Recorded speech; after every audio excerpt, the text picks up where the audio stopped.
اللہم صلی علی سیدنا محمد وعلی آل سیدنا محمد وبارک وسلم۔ Daily Islamic network YouTube channel پر آپ سب کو خوش آمدید۔ کامیاب زندگی کا راز، بابرکت زندگی کا راز کیا ہے؟ ایک بات یاد رکھنی ہے کہ ہم سب کسی نہ کسی طرح اللہ تعالیٰ کی نافرمانی کے ایسے کام کر جاتے ہیں، یعنی دوسرے لفظوں میں کہ ہم سب سے گناہ ہو جاتے ہیں۔ آدم علیہ السلام بھولے، ہم سب بھول چوک کا شکار ہو جاتے ہیں، اور بعض گناہ ایسے ہوتے ہیں کہ جو ہم لا علمی میں کرتے ہیں، اور بعض گناہ ایسے ہوتے ہیں جو انسان جان بوجھ کر رہا ہوتا ہے۔ لیکن جب انسان کوئی غلطی انسان سے ہو جاتی ہے، یہ ایسے ہی ہے کہ جیسے اس نے کوئی بیج بویا، اور جب وہ کوئی بیج بوتا ہے تو اس میں کوئی نہ کوئی درخت یا پودا ضرور لگتا ہے۔ جب وہ پودا لگتا ہے تو پھر اگر اچھا بیج ہو تو اس کے اچھے پھل آتے ہیں، اور اگر خراب بیج بویا تو اس سے کڑوے درخت نکلیں گے، یا تو وہ پھلے پھولیں گے ہی نہیں، یعنی بیج خراب ہوگا تو وہ درخت ہی نہیں اگے گا۔ تو گناہ ہی ایسے ہی ہے کہ جیسے انسان اپنی زندگی میں کانٹے بو رہا ہو، اور پھر وہ کانٹے جو ہے اس کی زندگی میں اسے نقصان دیتے رہتے ہیں اور اس انسان کو تکلیف دیتے رہتے ہیں۔ اور گناہ جو ہے یہ انسان کی زندگی پر کس شکل میں پڑتے ہیں اور کس طرح اثر انداز ہوتے ہیں، کیونکہ جب انسان غلط کام کرتا ہے یا گناہوں کی طرف جاتا ہے تو بعض دفعہ اس کو احساس ہی نہیں ہوتا اس چیز کا کہ اس کا کوئی نقصان بھی اس انسان کو ہو سکتا ہے۔ مثلاً اگر ہم کوئی ایسا کھانا استعمال کرتے ہیں، غذا استعمال کرتے ہیں کہ جو ہمیں سوٹ نہ کرتی ہو، اس سے ہمیں الرجی ہو، تو اس کا ری ایکشن فوری آ جاتا ہے، تو ہم آئندہ دوبارہ پھر اس غذا کو کھاتے نہیں ہیں، اور اگر کھائیں بھی تو ڈاکٹر کے مشورے سے استعمال کرتے ہیں کہ کہیں ہماری دوبارہ صحت نہ خراب ہو جائے۔ لیکن یہ ہے کہ گناہ اس کا نتیجہ انسان کے سامنے نہیں آتا، اور بعض دفعہ انسان کو پتہ بھی نہیں چلتا کہ انسان گناہوں میں ہے، اور اس کا اثر نہ ہونے کی وجہ سے پھر انسان بار بار اس غلطی کو دہراتا رہتا ہے، بار بار پھر اس انسان گناہ میں پڑا رہتا ہے۔ تو اس کے لیے بہت ضروری ہے کہ ہم ان چیزوں کو سمجھیں کہ جو ہمیں نقصان دینے والی چیزیں ہوں تو ہم ان سے بچنے کی کوشش کریں۔ کوئی بھی گناہ ہو کہ کوئی بھی نافرمانی ہے کہ جس سے اللہ تعالیٰ نے اگر ہمیں منع فرمایا ہے تو اسے انسان کو کیا کرنا چاہیے کہ بچ جانا چاہیے۔ اچھا، کوئی بھی گناہ ہے جو انسان کو بظاہر انسان سمجھتا ہے کہ مجھے اس کا کوئی اثر نہیں ہوا یا مجھے اس کا کوئی نقصان نہیں ہوا، تو اس کا ایک اثر یہ بھی ہوتا ہے، حدیث پاک میں آتا ہے کہ انسان کی روزی تنگ ہو جاتی ہے۔ بعض دفعہ ہوتا ہے نا، انسان پریشان ہو جاتے ہیں، ہمارا کام اچھا چل رہا تھا، ہمارا کاروبار بڑا اچھا تھا، تو اچانک کیا ہو گیا ہے کہ ہمارا کام نہیں چل رہا یا ہمارا رزق میں تنگی آ گئی ہے۔ وہ یہ اسی وجہ سے ہوتا ہے کہ ہمارے جو گناہ ہوتے ہیں وہ زیادہ ہو چکے ہوتے ہیں، اور وہ ان گناہوں کی وجہ سے ہمارے رزق میں تنگی آنا شروع ہو جاتی ہے۔ یعنی آسان الفاظ میں کہ انسان کا رزق تنگ ہو جاتا ہے، مفلسی کی طرف جانا شروع ہو جاتا ہے انسان۔ اور ایک صحیح حدیث سے بھی ثابت ہے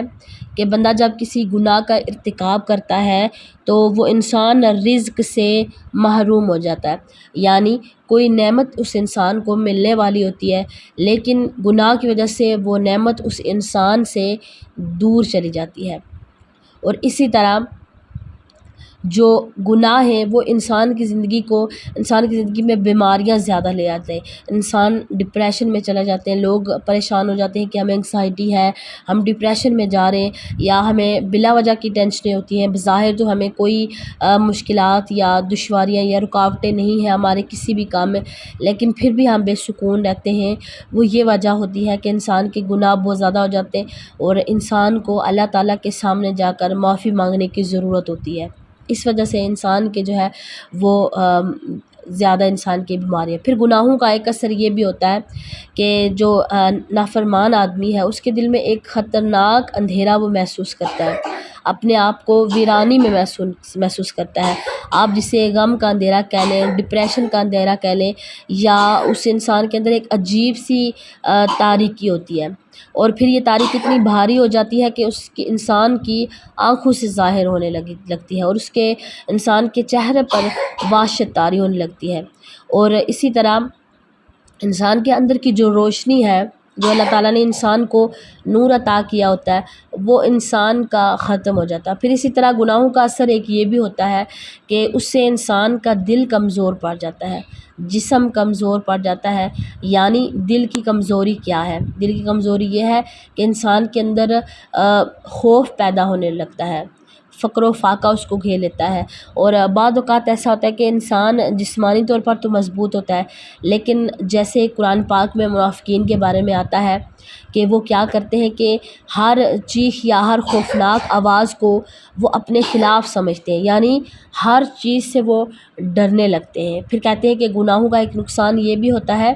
کہ انسان اللہ تعالیٰ کی اطاعت سے رک جاتا ہے، اللہ تعالیٰ کی فرمانبرداری کرنے کو انسان کا دل نہیں چاہتا، تو نماز پڑھنے کو دل نہیں چاہتا، قرآن پاک پڑھنے کو دل نہیں چاہتا، ذکر کرنے کو انسان کا دل نہیں چاہتا۔ یہ بھی دراصل انسان کے گناہوں کے اثرات کی وجہ سے ہوتا ہے اور اس کی رکاوٹ کی وجہ سے۔ پھر کہتے ہیں کہ گناہوں کی ایک تاثیر یہ بھی ہے کہ انسان کی عمر کو تباہ کر دیا جاتا ہے، یعنی ایسے انسان کی زندگی میں برکت نہیں ہوتی اور کوئی اچھا کام انسان سے سرزد نہیں ہوتا، برے کاموں میں پڑا رہتا ہے، کوئی بھی اچھا نیکی کا کام اس انسان سے سرزد نہیں ہوتا، اور بعض اوقات جو کرتا ہے اس کا کوئی نتیجہ اس کے سامنے نہیں آتا۔ اور پھر کہتے ہیں کہ بعض گناہ انسان کی زندگی کو بھی کم کر دیتے ہیں، برکت انسان کی زندگی سے کم ہو جاتی ہے، روزی کم ہو جاتی ہے۔ تو کم ہونے کا مطلب یا تو سالوں کی کمی ہے، یا مدت کی کمی ہے، یا خیر کی کمی بھی ہو سکتی ہے کہ بھلائی نہیں ہوتی اس انسان کی زندگی میں۔ اچھا، نیکی کے کام کرنے میں بھی انسان کی اللہ تعالیٰ کی طرف سے توفیق ہوتی ہے کہ ایک انسان اگر کسی کا دل ہے اور اللہ تعالیٰ کی طرف زیادہ مائل ہے تو اللہ تعالیٰ پھر نیچرلی طور پر اس انسان سے بھلائی کے کام لے گا، اور اس انسان کو ایسے مواقع ہی فراہم نہیں ہوتے کہ وہ اپنے آپ کو گناہوں کی طرف لے کر جائے یا برے کاموں کی طرف لے کر جائے، تو اللہ تعالیٰ پھر ایسے لوگوں کو خود ہی ایک جو صراط مستقیم ہے اس پر لگا دیتا ہے، اور پھر وہ انسان نیکیوں کے کام کرنے لگتے ہیں۔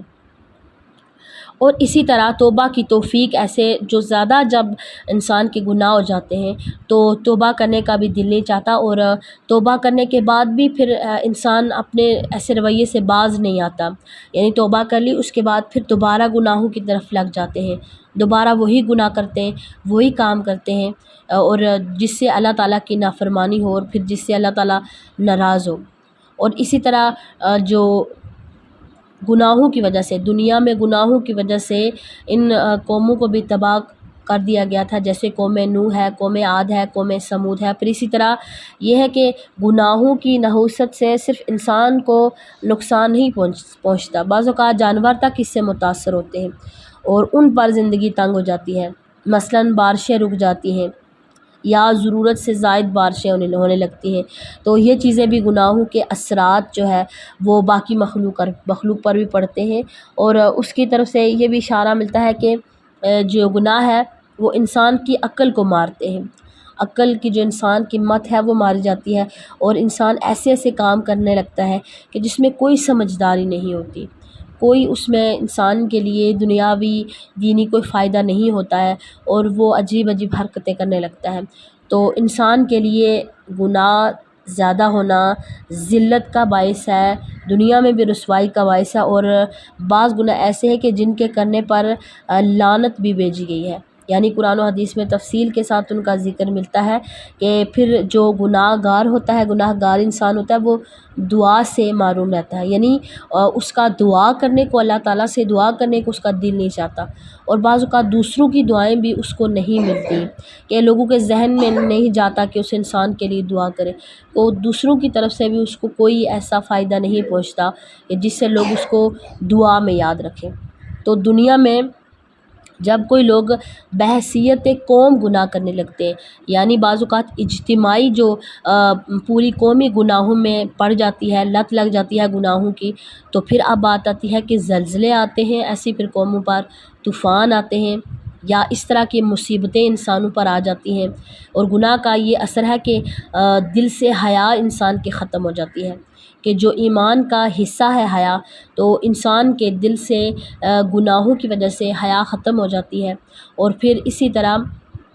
دنیا کی تو تکلیف کا نقصان ہے ہی کہ رزق کام ہو جاتا ہے، انسان کی آخرت بھی ہلاکت کا باعث بن جاتی ہے، آخرت میں بھی انسان ہلاکت میں پڑ جاتا ہے، اور ذکر اللہ تعالیٰ کے قریب نہیں جا پاتا۔ ایسا انسان پھر جب گناہ زیادہ ہو جاتے ہیں تو پھر ذکر نہیں کر پاتا اور ذکر و اذکار سے دور رہتا ہے، اور پھر جو نماز پڑھنے کا دل نہیں کرتا یا اس کا دنیاوی جو دینی کام ہے اس میں دل نہیں لگتا، حقوق العباد سے جو اس کے لوگ ہیں، جو حقوق العباد جو اس پر عائد ہوتے ہیں وہ حقوق پورے طریقے سے ادا نہیں کرتا، اور ظالم ہو جاتا ہے، انسانوں کے لیے بھی ظالم ہو جاتا ہے، اور ایسے انسان کو پھر جو گناہوں میں زیادہ پڑ جاتے ہیں ان کی زندگی نحوست بھری ہو جاتی ہے، نہ صرف اپنے لیے بلکہ آس پاس کے لوگوں کے لیے بھی نحوست کا باعث ہو جاتی ہے۔ اسی لیے ہمیں انسانوں کو چاہیے کہ بہت زیادہ گناہوں سے اپنے آپ کو دور رکھیں، ہمیشہ باوضو رہا کریں اور گناہوں سے اپنے آپ کو دور رکھیں۔ یہی انسان کے لیے جو ہے وہ سب سے بڑی کامیابی اور برکت والی زندگی کا راز ہے، اور اس کے بعد سب سے زیادہ جو انسان کی زندگی میں برکت لانے والی چیز ہے وہ ہے صفائی، یعنی صفائی جو ہے وہ انسان کے لیے نصف ایمان ہے۔ حضرت عثمان نے وضو کا پانی منگوایا اور اپنے دونوں ہاتھوں پر برتن سے پانی ڈالا اور اس کو 3 مرتبہ برتن سے دھویا، یعنی اپنے ہاتھوں کو دھویا اور اس کے بعد پھر خشک کر کے برتن کے اندر ڈالا۔ تو اب جب بھی اگر صبح اٹھیں، اگر کسی برتن سے پانی لیں تو سب سے پہلے اپنے ہاتھوں کو دھو لیں، کہ ہو سکتا ہے کہ رات کو سوتے میں کہیں نجاست کی جگہ پر ہاتھ لگا ہو، اور پھر صبح اسی طرح برتن میں پانی ڈال لینا اور پھر ہر جگہ نجاست اس طرح، تو پھر سب سے پہلے کیا کر لینا چاہیے کہ سب سے پہلے اپنے ہاتھوں کو اچھی طرح سے دھونا چاہیے، پانی انڈھیلنا چاہیے 3 مرتبہ، اس کے بعد پھر کیا کرنا چاہیے کہ ہاتھوں کو صاف کر کے اور پھر برتن کے اندر پانی ڈالنا چاہیے۔ اس طرح کر کے انسان کو اپنی جو زندگی کے باقی معاملات ہیں اسی طرح سے انسان کو صفائی کا اور انسان کو گناہوں سے بچنے کے لیے اپنے آپ کو اللہ تعالیٰ کے سامنے ضرور لے کر جانا چاہیے اور گناہوں سے بچنے کی پوری کوشش کرنی چاہیے۔ مجھے امید ہے کہ آج کی ویڈیو آپ کو سمجھ میں آ گئی ہوگی۔ ویڈیو اچھی لگے اس کو لائک اور شیئر کرنا مت بھولیے گا۔ السلام علیکم ورحمۃ اللہ وبرکاتہ۔